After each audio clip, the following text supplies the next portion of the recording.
자, 이제 3교시 돌았습니다. 이제 토지거래 허가제의 마무리고 또 부동산 거래 신고 제도의 마무리이기도 합니다. 마무리 파트는 항상 이렇게 나갑니다. 선매와 제재 그리고 포상금에 관련되는 내용이죠.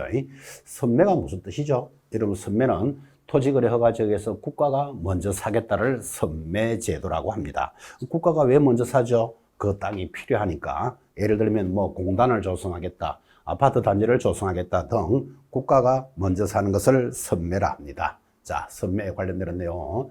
선매자 지정과 대상입니다. 시장, 군수, 구청장은 토지 거래 계약에 관한 허가 신청이 있는 경우 다음 각호 어느 하나에 해당하는 토지에 대해서 국가, 지방자치단체, 한국토지주택공사 등 그 밖에 대통령령령이 정하는 공공기관 또는 공공단체가 그 매수를 원하는 경우에는 이들 중에서 해당 토지를 매수할 자를 선매자라 합니다. 를 지정하여 토지를 협의 매수합니다. 즉, 국가가 먼저 필요해서 사는 땅을 선매라 하고 국가 등에게 선매자를 지정하는데 어떤 토지를 정합니까? 하니까 방금 했던 1번 공익사업용 토지입니다. 공단을 조성하겠다 이런 말이죠.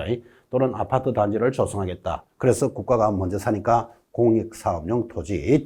2번 토지거래 계약에 대한 허가를 받아 취득한 토지를 그 이용 목적대로 이용하고 있지 아니합니다. 자, 나 집을 짓고 농사를 짓겠습니다 했으면 집을 짓고 농사를 지어야 되잖아요. 그래서 이용 목적대로 이용하고 있지 아니한 토지를 국가가 먼저 사겠다 그런 뜻이에요. 이것을 시험에서 이용 목적대로 이용하고 있는 하면 틀려요. 하지 않는 것에 대해서 국가가 사는 것을 선매라 합니다. 자, 이제 선매라는 뜻은 들으셨고 선매 절차 가볍게 보셔도 됩니다. 이게 공법에 있을 때 토지거래 허가제일 때는 선매제도가 가끔씩 시험에 출제가 되었는데 우리 중개사법으로 이사오고는 선매는 지금까지는 나오지 않았습니다. 그러니까 여러분들이 가볍게 보셔도 됩니다. 자, 선매자의 지정 통지입니다. 시장, 군수, 구청장은 선매 대상에 해당되는 토지에 대하여 토지거래 허가 신청이 있다면 그 신청이 있은 날로부터 1개월 내로 선매자를 지정하여 토지 소유자에게 알려야 되고 그때 선매자는 지정 통지를 받은 날로부터 1개월 내로 토지 소유자와 대통령령이 정하는 바에 따라 선매 협의를 끝냅니다. 자, 선매에 대해서는 크게 부담스럽게 하지 말고 숫자가 얼마로 놀고 있습니까? 1개월 내로 선매자를 결정한다. 이 부분을 의식하시면 됩니다.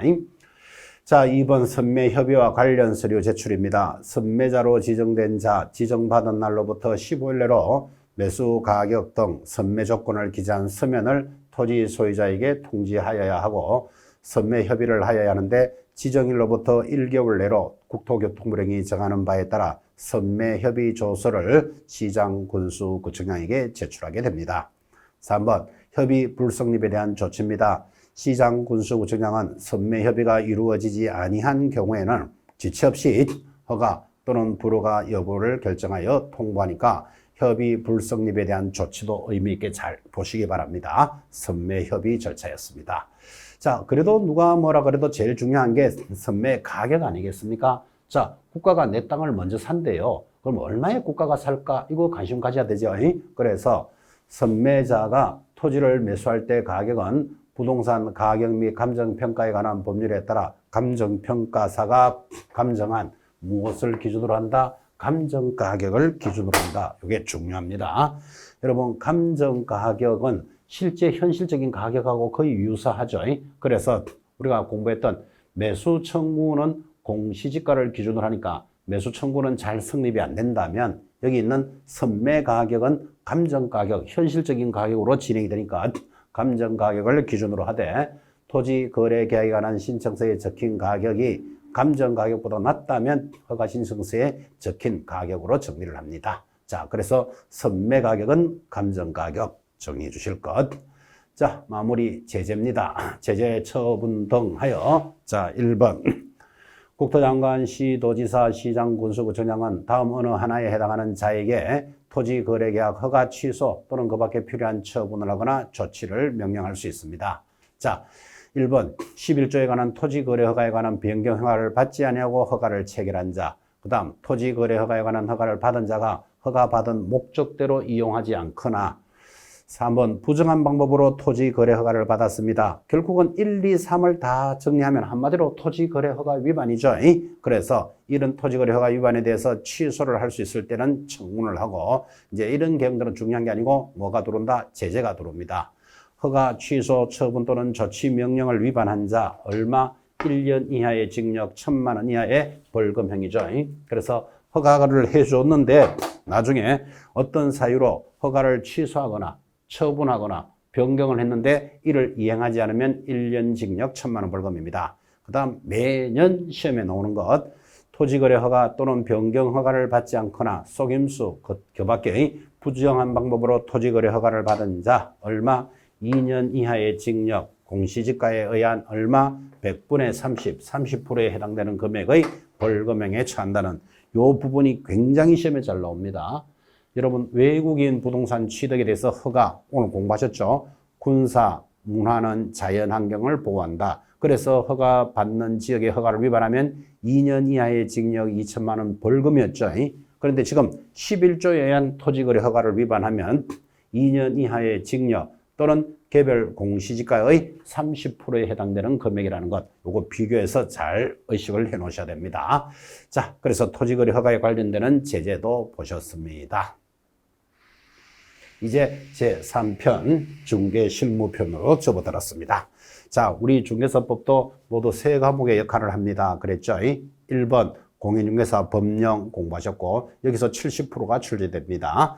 좀 전에 우리가 지나갔던 부동산 거래 신고제에 관한 법률, 부동산 거래 신고에 관련되는 법률로서는 1번 부동산 거래 신고제도, 2번 외국인 부동산 취득, 3번이 좀 전에 공부하셨던 토지 거래 허가제죠.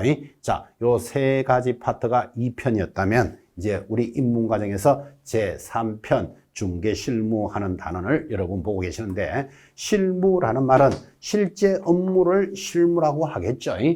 실무가 뭐라고요? 실제 업무를 실무라고 합니다. 자, 실무는 이렇게 일어납니다. 물건을 파는 사람 갑이 있겠죠.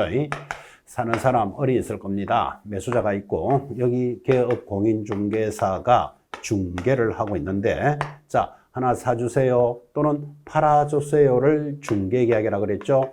사주세요, 팔아주세요라는 중개계약이 들어오면 이제 계약이 성립되고 계약이 성립되는 것을 뭐라고요? 거래계약이 성립되니까 개공사가 중개를 하는 가장 큰 이유는 거래계약을 성립하는 거죠.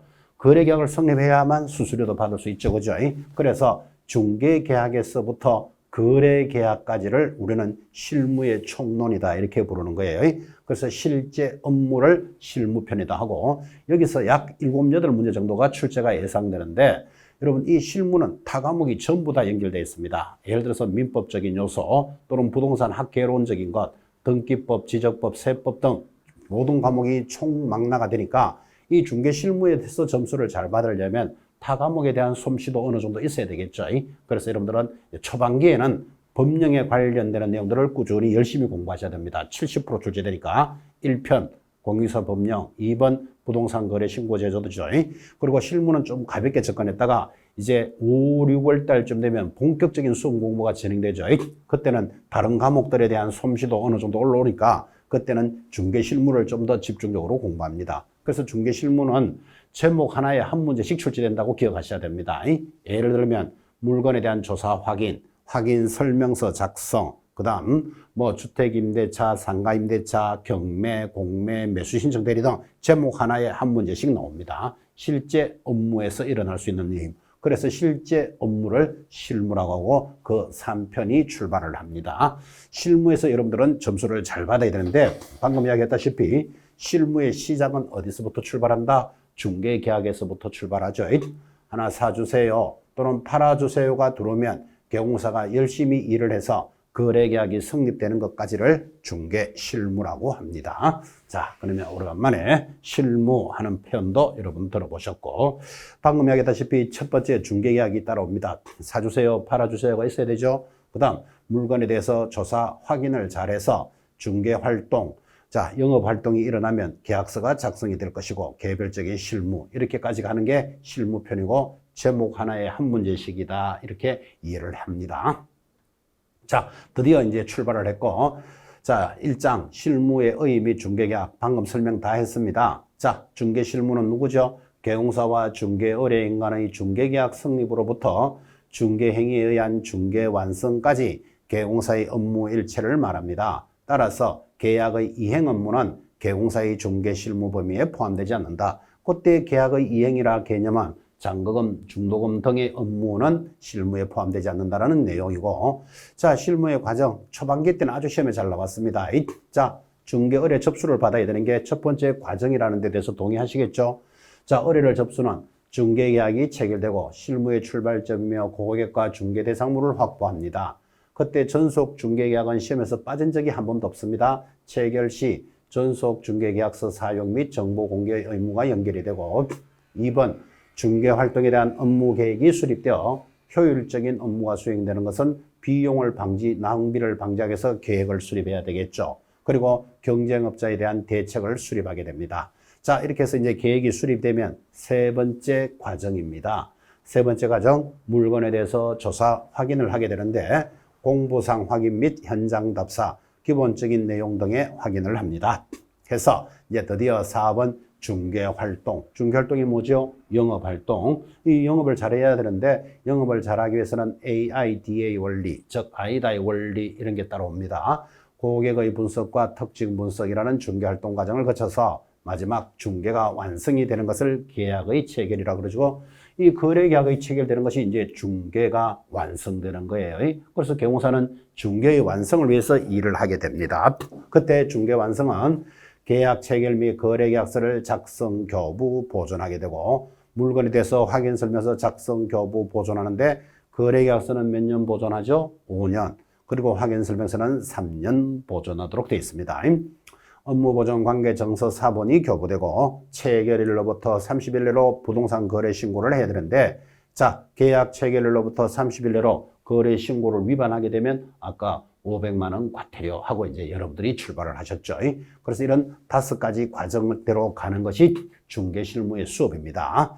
자, 이어서 이런 중개가 되기 위한 3가지 요소가 있습니다. 자, 3요소는 크게 계공사, 그리고 의뢰인, 그리고 중개 대상물을 3요소로 하니까 3가지 요소를 잘 보되, 여기 3가지 요소는 방금 그림에서 그대로 나타나죠. 이런 중개가 되기 위해서는 3가지 요소가 있어야 한다. 이를 3요소로 하고, 첫 번째 계공사 있어야 됩니다.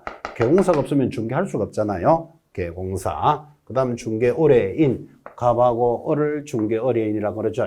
매도 매수인이 있어야 되고, 세 번째 뭐가 중개 대상물이 있어야 중개가 됩니다. 그래서 여러분 3요소는, 자, 첫 번째 뭐 중개 대상물, 그리고 의뢰인, 그리고 계공사를 중개의 3요소라니까 지금 이렇게 동그라미를 치고 가볍게 따라오셨죠. 그런데 여기에 중개사무소를 갖추고 있어야 된다. 여러분 중개의 요소에 중개사무소가 들어간다, 들어가지 않는다? 안 들어갑니다. 그래서 이렇게 동그라미를 치면서 공부를 하시면 이런 중개사무소가 들어오면 꼭 사무소 있어야 될 것 같은 느낌이 확 오지 않습니까?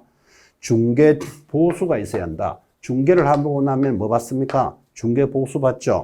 중개보수도 3요소에는 들어가지 않습니다. 그런데 이런 중개사무소나 중개보수 굉장히 중요하게 공부하잖아 지금, 그죠? 그래서 3요소는 이렇게 동그라미 치면서 따라오면 이런 문제들에 대해서 당할 수 있으니까 꼭 그림으로 확인을 합니다. 이 자체가 중개를 나타내는 그림이죠. 자, 첫 번째 뭐 중개 대상물, 의뢰인, 그리고 개업 공인중개사를 3요소로 한다. 이 중개사무소, 중개보수 이런 문제들에 대해서 주의를 하셔야 됩니다. 자, 여기까지가 서론입니다. 실무를 할 수 있는 과정 보셨고, 그 다음 실무를 할 때의 3요소까지 해서 정리가 되었고, 이제 서론이 끝났습니다. 이제 지금부터 수업이 중개계약인데, 중개계약에서부터 뭐가 이제 중개실무가 시작되는데, 중개계약의 법률적 성질에서 중개계약도 계약이죠. 그러니까 가볍게 낙성불효식 계약이면서 유상쌍무계약이고, 민사중개면서 비전형 무명계약이고, 혼합계약이고, 임의적 계약이다. 그 법률적 성질 가볍게 보시기 바랍니다. 서론이니까. 자, 드디어 3번. 이런 중개계약이 종료되는 시점 이해되겠습니까? 기간이 경과되었다. 다음 달까지 아파트를 팔아주세요 하면 다음 달까지 팔아줘야 되잖아요. 3년 있다가 와서 우리 아파트 팔아드릴까요? 이래서 문제가 될 건 아니죠. 기간이 경과되면 종료된다. 중개가 완성되었습니다. 중개의 완성이라는 것은 계약이 체결되었다 이 말이에요. 또는 계약의 해지, 당사자들이 우리 이 계약은 없는 것으로 하자. 그럼 해지. 마지막 파산, 사망, 중개 불능 등은 종료되는 시점. 여기서 종료는 중개의 완성이라는 걸 좀 잘 보셔야 돼요. 계약이 체결되면 중개계약은 끝나니까 제2 중개계약으로 중개계약은 종료되지 않습니다. 이 제2 중개계약을 다른 표현으로는 재중개계약합니다. 다시 중개계약이 일어났으니까 이것은 종료되는 시점이 아니다. 그래서 제2 중개계약 또는 재중개계약은 종료하지 않습니다. 자, 마무리 4번 중개계약의 서면화에 따른 기능입니다. 여러분 이 중개계약이 전부 말로만 일어나잖아요. 여기 중개계약을 우리 아파트 잘 팔아주세요. 그리고 우리 아파트 좀 잘 사주세요. 이렇게 말로만 일어나니까 이게 당사자들이 자꾸 분쟁이 생겨요. 얼마에 사주기로 했는데 수수료는 비싸다, 싸다, 뭐 좋은 아파트라 했는데 물건은 다 썩었더라 등등 문제가 생기니까 이런 중개계약을 서면화를 하면 좋겠다. 즉 중개계약서를 딱 적으면 어떤 점이 좋죠? 거래의 기본적인 내용이 확정이 됩니다. 무슨 아파트를 어떻게 팔아주면 수수료 얼마로 하자. 내용이 확정되죠. 분쟁의 발생 및 해결을 하고 유통시장이 정비 건대화되고 투기를 예방할 수 있고 자주적 통제 기능이 있을 것입니다. 뭐 좋은 말씀드리면 다 있죠. 그죠? 그래서 우리는 이것을 중개계약을 서면화에 따른 기능은 자유분방하다 이렇게 한번 들으시기 바랍니다. 자가 뭐죠? 자주적 통제 기능이 있고 유통시장이 정비되고 분쟁을 예방하고 투기를 방지하는 기능이 있을 것입니다. 자유분방하고 익혀나갑니다. 자, 이런 네 가지에다가 뭐 이런 중개계약을 서면을 하면 수수료를 쉽게 받을 수 있다. 이제 이런 게 들어오면 틀리잖아. 그죠? 그렇게 해서 이제 이렇게 문제를 대비합니다. 자, 중개계약을 서면을 하면 좋은 점. 자주적 통제 기능이 있고 유통시장이 정비되고 분쟁을 예방하고 투기를 방지할 수 있다. 그러니까 중개계약은 앞으로 말로만 하지 말고 문서로 작성하면 좋겠습니다. 라는 뜻이었죠. 자, 이제 서론이 출발을 했습니다. 이제 중개계약에 대해서도 이제 알았으니까 이제 실무가 출발을 하는 거예요. 자, 그래서 2장 출발하면 중개대상물의 조사 확인이고 어쩌면 실무에서는 여기서 제일 중요합니다. 자, 이제 하나 사주세요, 팔아주세요가 중개계약인데 이렇게 아파트를 팔아주세요 하고 오면 그 물건에 대해서 뭐를 잘해야 된다? 조사 확인을 잘해야 됩니다. 그래서 여기서 이제 기본적인 문제가 출발되는데 이 물건이 지하철로부터 몇 미터 거리에 있고 13층 중에 12층에 있는 아파트로서 뭐 보일러는 어떤 시설을 갖추고 있고 이렇게 해서 물건의 설명이 되어야만 중개가 일어나니까 물건에 대한 조사 확인 과정이 실무에서는 제일 중요합니다. 한 두서너 문제까지 나옵니다. 자, 조사 확인하는 방법에서 첫 번째 공적인 장부, 공부를 가지고 조사합니다. 이렇게 나오겠죠. 지적대장을 토지대장, 임야대장인데 소재지, 지목, 면적, 소유자를 확인할 수 있습니다. 그래서 이 토지대장을 보고 면적이 나타날 수 있다. 이런 게 시험에 잘 나옵니다. 소유자도 확인할 수 있죠. 여기 경계 이런 거 들어오면 틀리잖아요. 그래서 경계는 어디에 나타난다? 지적도, 임야도에 나타나니까 무슨 공부를 보고 무엇을 알 수 있느냐를 지금 체크합니다. 건축물 대장을 보고 소재지, 구조, 면적 등 소유자에 관한 사항. 대장은 전부 면적과 소유자가 나타납니다. 대장에는 등기사항 증명서, 우리말로 하면 등기부 등본이죠. 표제부는 부동산에 대한 표시사항이 나타납니다. 표시라는 건 소재, 지번, 지목, 면적 이런 거죠. 각부는 소유권에, 을구는 소유권 외의 권리를 제한 물건이라 하고 이런 것들이 나타나는데 이런 세 가지 장부는 소유자가 기재된다는 게 시험에서 중요합니다. 자, 그때 중개대상물 자체의 기본적인 사항은 지적대장이나 건축물 대장을 기준으로 하고 등기부는 참고사항입니다. 그런데 소유권 등 권리관계에 관한 사항은 등기부를 기준으로 하되 나머지들은 참고사항이다. 그래서 뭐를 기준으로 하느냐를 잘 보셔야 됩니다. 이게 실무의 A, B, C입니다. 자, 내려가서 토지이용계획 확인서라는 게 있습니다. 여러분, 도시관리계획 등 공법사항은 토지이용계획서로서 확인하는데 공법상 제한사항의 기준이 되는 공부이나 건폐율, 용적률이 토지이용계획서에 나타나지는 않죠. 그리고 공법상 모든 제한사항을 망라한 것이 아니므로 부족한 것은 현장 답사와 개별적인 법률을 통해서 확인하는데 이런 공부들은 소유자가 나타나지 않는다. 이런 것들도 구분을 해주고 있습니다. 자, 비교적 중요한 게 그래도 지적도, 임야도 중요합니다. 자, 지적도와 임야도에서는 뭐가 나타난다? 소재지, 지번, 지목이 나타나는데 이런 도면에서의 지목은 약으로서 생략된 용어로서 표시한다는 게 중요해요. 그리고 경계, 지형, 축척이 나타납니다. 아마 지적도, 임야도에서는 경계가 나타난다는 게 가장 많이 시험에서 걸었습니다. 자, 후견 등기부로서 행위 능력을 확인하고 무허가 건축물 대장 등을 가지고 확인을 한다. 그래서 이런 내용들은 가볍게 보셔도 되죠. 뭐 법인 등기사항 증명서 각종 공부들로서 확인할 수 있는 내용이 연결이 되어 있습니다. 하단에 있는 것은 참고로 하시기 바랍니다. 자, 이렇게 해서 이제 공부상 의한 조사 확인을 했다면 이제 현장 확인도 잘해야 되죠. 부동산은 움직일 수 없다는데 동의하시겠습니까? 그래서 부동산은 움직일 수 없으니까 개공사가 직접 나가서 확인해야 돼. 그래서 공부상 기재, 미기재와 등기되지 않는 권리 이런 것들은 현장 조사하죠. 그리고 물건에 대해서 상태, 자료 등을 확인을 요청할 수도 있습니다. 3번 볼까요? 자, 의뢰인을 통해서 분묘기지권 등 미공시된 권리관계와 같이 공부와 현장 답사를 통해서도 확인할 수 없는 사항에 대해서는 의뢰인에게 문의하여 조사합니다.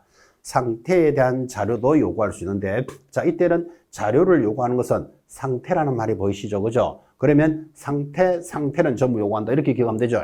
내 외부 시설물의 상태, 벽면과 바닥면, 도배의 상태를 요구하는데, 이때 상태가 안 들어가는 말이 하나 있다니까요. 그게 뭐다? 환경조건. 그래서 여러분 환경조건 이 세 가지 암기하셔야 됩니다. 일조, 소음, 진동을 환경조건이라니까 지는 뭐 한다? 상태를 요구합니다. 그때 비선호시설은 직접 조사한다 라고 돼 있죠. 그래서 자, 2번 넘어가면 이제 드디어 조사하는 방법도 알았으니까 물건에 대한 종류, 소재지, 지번 이런 것들을 기본적인 사항이라고 이런 어떻게 확인합니까? 이제 이렇게 구체적으로 갑니다. 아주 편안합니다.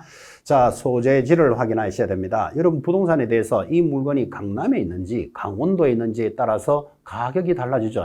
그래서 물건에 대한 소재지 확인은 중요해요. 토지의 소재지 확인은 지적 공부에 의하고 건물의 소재 확인은 건축물 대장에 의합니다. 즉 소재지는 대장으로 확인한다는 게 제일 중요한 거죠. 토지는 지적 공부, 건물은 건축물 대장으로 확인을 합니다. 그때 토지의 경우에는 지번까지, 건물의 경우에는 한 필지에 수동의 건물이 있을 수 있으므로 명칭과 번호까지 정확하게 조사합니다. 특히 구분 소유 건물에 대한 거래가 있었을 때는 동호수까지 정확하게 확인해 줘야 된다. 소재지 이렇게 확인합니다. 자, 이제 2번 지목입니다. 뭐 지목도 여러분 지적법 등을 통해서 아주 중요하게 배우죠. 지목의 확인은 지적 공부에 의하고 지목과 공부상 지목과 실제 지목이 다를 때는 현장 답사를 통해서 확인하는데 특히 차, 장, 천, 원은 차 문자 부호를 씁니다. 그래서 차, 장, 천원이니까 차 문자는 두 번째 부호죠. 차가 뭐죠? 주차장 이렇게 가는 거예요. 그래서 차 씁니다. 장은요 공장용지 장이죠. 천, 하천 그럽니다. 두 번째 부호입니다. 원은 유원지 해서 두 번째 부호를 따니까 여기 차 문자 부호를 따는 네 가지는 실무에서 아주 중요합니다. 자, 나머지들은 전부 다 앞글자를 따니까 머리 글자 두 문자라 그러죠.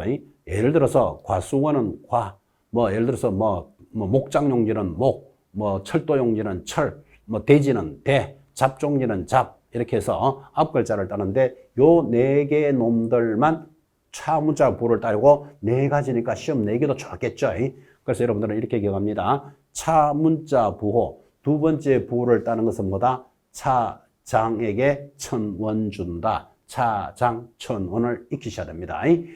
자, 이렇게 해서 이제 지목도 확인했다면, 면적도 중요하죠. 여러분, 아파트나 토지는 이 면적이 얼마나에 따라서 가격이 확 달라집니다. 그래서 면적을 확인하는데, 토지의 면적은 토지대장, 임야대장에 의해서 각 필지별 제곱미터로서 확인합니다. 꼭 제곱미터라는 거 잘 보시고, 이거를 평으로 확인한다. 그러면 틀려요. 근데 우리는 지금 이렇게 공부를 하지만, 수업이 끝나고 나가실 때, 야, 너 아파트 몇 평에 사니? 평 그러지 제곱미터라고 이야기하지 않죠. 그래서 우리가 이야기할 때는 평으로 이야기하지만 반드시 시험용으로 제곱미터로 확인한다는 걸 익히셔야 됩니다.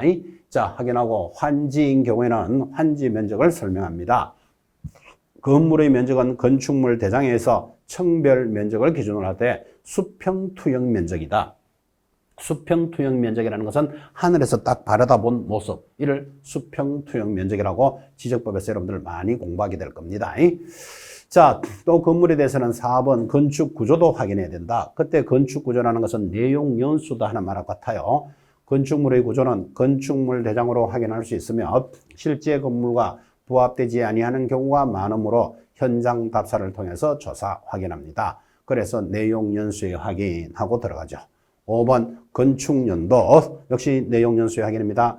건축연도는 건축물 대장을 통해서 확인함이 원칙이나 공부상 기재와 실제가 일치하지 않을 때는 현장 답사를 통해서 확인합니다. 자, 6번째 경계도 확인해야 된다. 현대사회에서 가장 중요한 게 소유권이죠. 내 땅이 어디서부터 어디까지냐, 이 소유권에 관련되는 내용이 경계입니다. 그래서 경계도 확인해야 되는데 토지의 경계는 지적도 임야도를 통해서 조사하고 지적도상의 경계와 실제상의 경계가 일치하지 아니하면 청량 기점을 잘못 잡는 등 특별한 사정이 없는 한 지적 도면상 경계의 기준이 된다. 여러분 경계는 이렇잖아요. 저 논두렁에서 이 논두렁까지가 내 땅이다. 이를 우리는 사실상 경계라고 이야기한다면 그 사실상 경계와 도면에 있는 경계가 같으면 문제가 되지 않는데 달라. 그러면 항상 판례는 무엇을 기준으로 한다? 지적 도면상 경계가 기준이 된다. 아주 의식 있게 이야기합니다. 경계. 자, 7번 지형 돌았습니다. 지형이란 토지의 형상을 말하고 그때 지형은 지적도 임야도로 확인합니다. 지세. 지세는 토지의 경사도를 지세라고 합니다. 그때 지적 공부로는 확인할 수 없으므로 반드시 지세는 현장 답사를 통해서 확인된다. 여러분 땅의 기울기도 중요하죠. 여러분 땅은 평평한 게 좋을까요? 언덕이 많으면 좋을까요? 평평한 게 좋겠죠. 그래서 지세도 확인하는데 이 지세를 지적 도면을 보고 확인한다. 그러면 틀려요. 지세도 뭐 반드시 현장 답사한다라는 개념들이 시험에서 들어옵니다.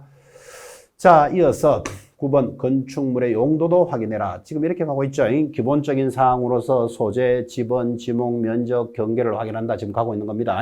아주 뭐 가벼운 단어이지만 당연히 확인해야 될 부분이고 건축물의 용도는 그나마 다행인 게 건축물 하면 전부 무엇으로 확인한다? 건축물 대장으로 확인을 합니다. 세부 용도는 현장 답사하고 건축물의 방향.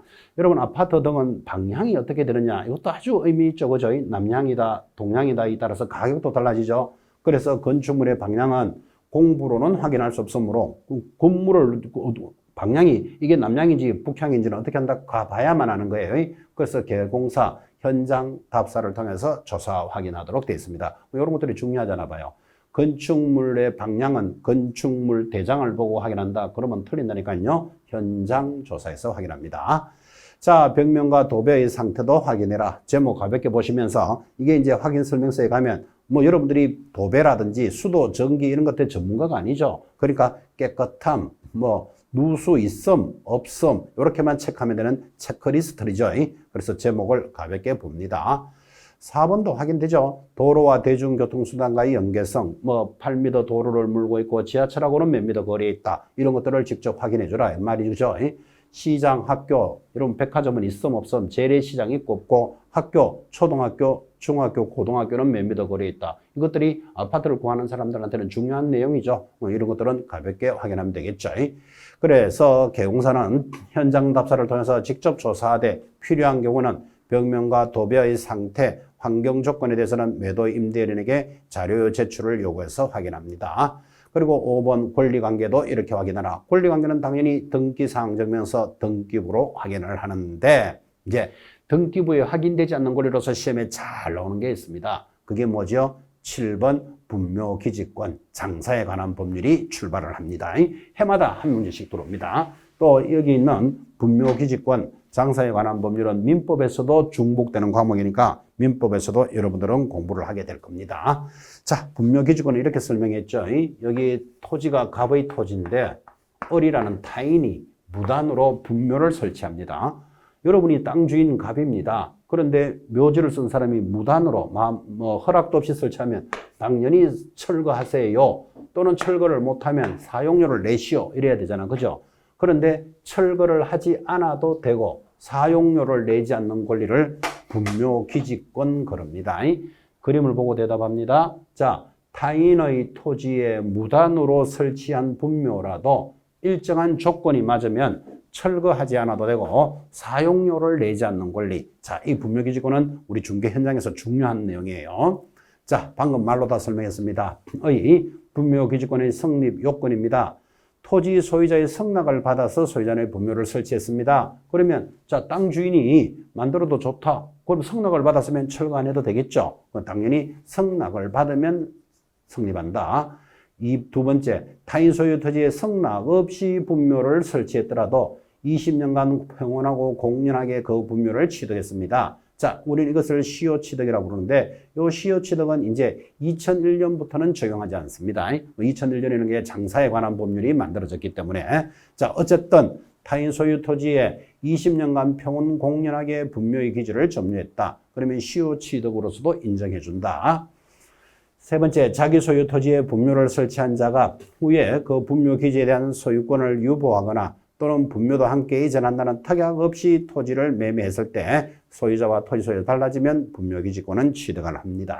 자, 이때 분묘기지권의 성립 요건은 가볍게 보셔도 되는데 이제 중요한 게 3번 공시 방법이에요. 자, 이런 타인에게 내가 이 묘지를 설치할 수 있는 권리가 있다는 것을 타인들이 알아야 되니까 타인들이 알아야 될 것을 뭐라 부른다? 공시 방법이라고 합니다. 그래서 3번 공시 방법. 자, 등기를 요하지 않는다. 분묘의 모양이 바로 공시의 기능을 하고 있으므로 분묘가 평장되거나 암장, 평장은 아시죠? 평평하게 묻어가지고 여기에 묘지가 있는지 없는지를 남이 모르면 인정해주지 않습니다. 평장되거나 암장, 몰래 묻었다. 이런 것들은 분묘기지권을 취득할 수 없고 가묘인 상태도 분묘기지권을 인정하지 않는데 이 분묘기지권에 관한 내용에서 시험에 제일 많이 나온 게 이 부분입니다.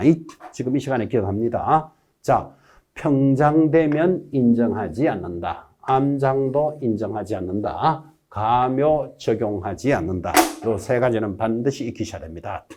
자, 그때 이제 분묘기지권의 내용입니다. 분묘기지권은 지상권에 유사한 물권으로서 이미 설치되어 있는 분묘를 소유한다는 제한된 목적의 범위 내에서만 타인의 토지를 사용할 것을 내용을 하되 따라서 분묘기지권에 기초하여 새로운 분묘를 설치하는 것은 인정되지 않습니다.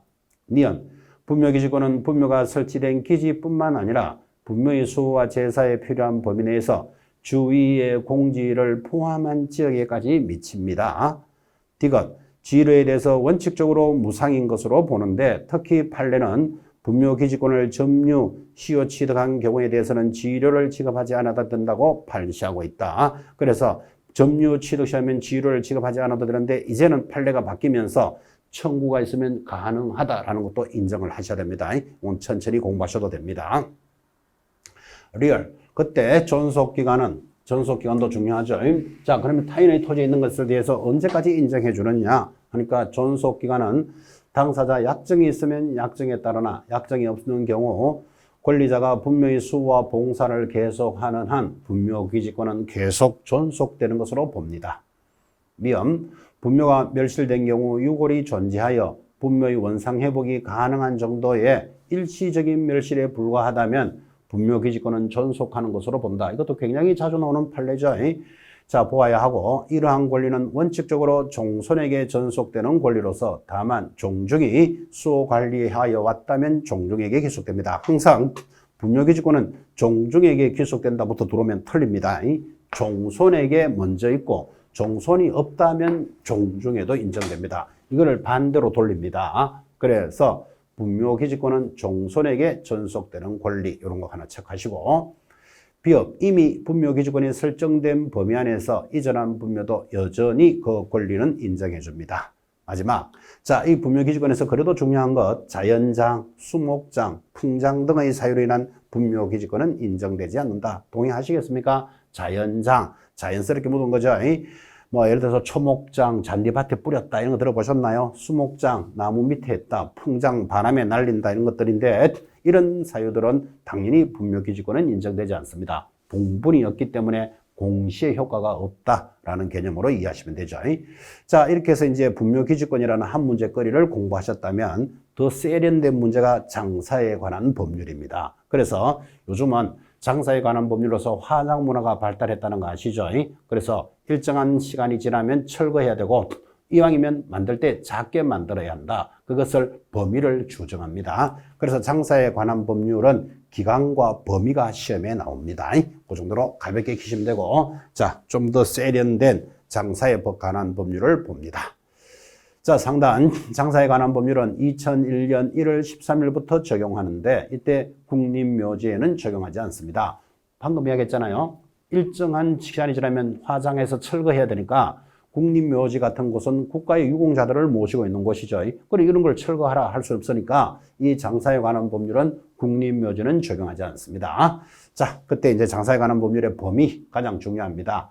개인묘지는 30일 내로 시장 등에게 신고하는데 한 기당 30제곱미터 이하로 하고 전체도 30이죠. 그러니까 개인묘지는 무조건 10평 미만으로 만들어라. 지금 이 말이에요. 자, 그때 가족묘지, 종중법인묘지 안에 있는 개인묘지는 얼마로 한다? 10제곱미터 이하로 합니다. 부부가 합장하면 15제곱이니까 5평까지 해주겠다. 그 말이죠. 그리고 가족묘지는 얼마? 100제곱이죠. 자, 가족묘지는 100제곱, 종중은 1000, 법인묘지는 10만 제곱미터 이상으로 합니다. 요 범위가 중요하다니까요. 자, 그래서 장사에 관한 법률은 범위와 기간을 공부해 놓으셔야 돼요. 요거 정리하시고.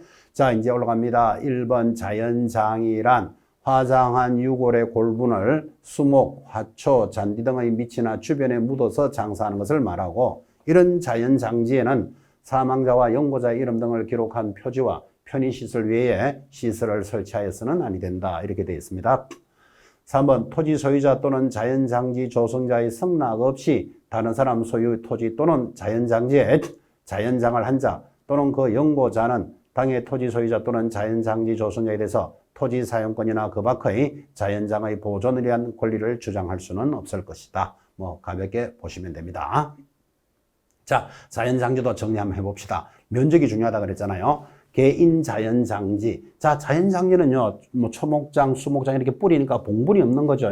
그러니까 조금 넓게 해줘도 크게 문제가 안 돼.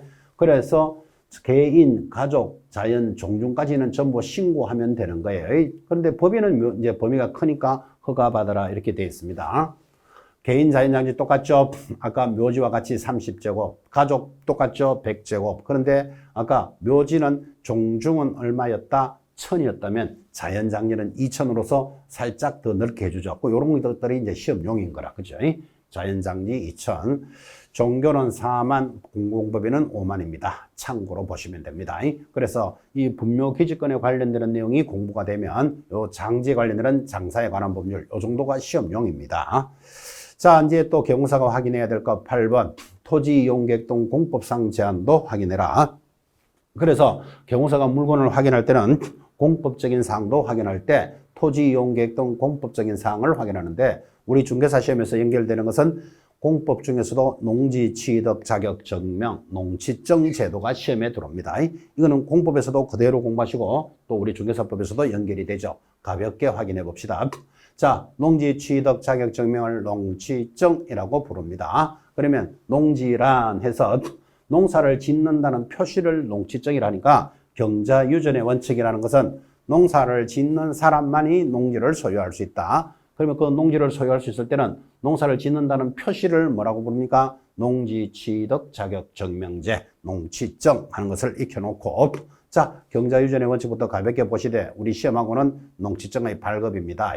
자, 이게 잘 보셔야 됩니다. 농취증 자격 신청서에 농업경영계획서를 작성하여 첨부하면 어디서 제출합니까? 농지 소재지를 관할하는 시구업 면장에게 제출합니다. 그래서 시구업 면장에게 농취증을 제출함으로써 우리는 이를 농취증 발급인데 여기 군수가 없다는 거 잘 보셔야 됩니다. 이렇게 제출하면 7일 내로 농취증 발급을 해주는데 만약에 농지위원회 확인이 필요하다면 14일 만에 발급을 해줍니다. 이런 건 중요합니다. 자, 농취증 발급 며칠 만에 한다? 7일. 근데 농지위원회 확인이 필요하다면 농지위원회 확인이 필요한 것이 뭐 투기 과열지구 이런데요. 그럴 때는 14일 만에 발급해 주는데 요 숫자 좀 잘 보시기 바랍니다. 자, 그다음에 농업경영에서 작성 면제 사유 천천히 보시고 이제 법률적인 성격입니다. 이 농취증은 농지 취득의 효력 발생 요건이다. 그래서 농지 취득의 효력 발생 요건이지 매매의 효력 발생 요건이 아님을 주의하셔야 됩니다. 농취증이 없으면 농지를 매매할 수 없다. 그러면 틀려요. 매매의 효력 발생 요건이 아니고 취득의 효력 발생 요건이니까 농취증이 없으면 등기가 안 되는 거예요. 그죠? 매매를 못한다. 이렇게 들어가면 틀리니까 주의하셔야 됩니다. 자, 이번에 농지 전용 허가를 받았답니다. 농지를 다른 용도로 쓰겠다 이 말이죠. 또는 신고 등의 경우에는 경자유전의 원칙과 농업계획서 작성의 지지나 농취증은 필요하다. 즉 농지 전용 허가를 받았거나 신고를 받았다. 뭐 있어야 된다? 농취증 있어야 합니다. 요거 체크하라는 뜻이죠. 그 다음 토지거래 허가를 받으면 농취증이 불필요합니다. 왜? 토지거래가 워낙 센 놈이니까 토지거래 허가를 받으면 농취증은 받은 것으로 봐줍니다. 경매로 취득할 때는 농취증이 필요하다. 이것도 시험에서 아주 중요하죠. 그래서 경매로 농지를 취득하고자 할 때는 반드시 농취증 있는지부터 확인하셔야 됩니다. 내려가서 주말 체험농장은 1000제곱미터 미만입니다. 이 주말 체험농장은 도시민들이 자 농지를 가질 수 있도록 해줬고 그때 기준은 1000제곱미터 미만까지만 비영농인의 상속 및 인농입니다. 자, 농사를 짓지 않는 자 상속농지 1만 제곱미터까지인데 그때 영농인은 농지 소유 상한의 제한도 없고 통작거리 제한도 폐지가 됐습니다. 그래서 농지법 가볍게 보셨고 자 농취증이 필요한 경우 자 이때 농취증을 자격을 받아야 되는 경우 없어도 되는 경우 객관식 문제 가끔 나오겠죠. 둘 중에 하나는 체크하셔야 됩니다. 농취증이 있어야 되는 거 없어야 되는 거. 자 이제 8번째 내려오면 당해 물건에 대한 권리를 취득할 때 부담할 조세의 세율 거래 예정 금액도 확인하라 그런 내용이고 지금 중개대상물에 대한 확인 설명을 쭉 계략적으로 보셨습니다. 이렇게 확인 설명이 잘 되면 이제 10번째 뭐 해야 됩니까? 확인 설명서를 작성한다라는 단원에 접어들었고 이게 이제 중개 실무에 있어서는 가장 마무리 편이죠.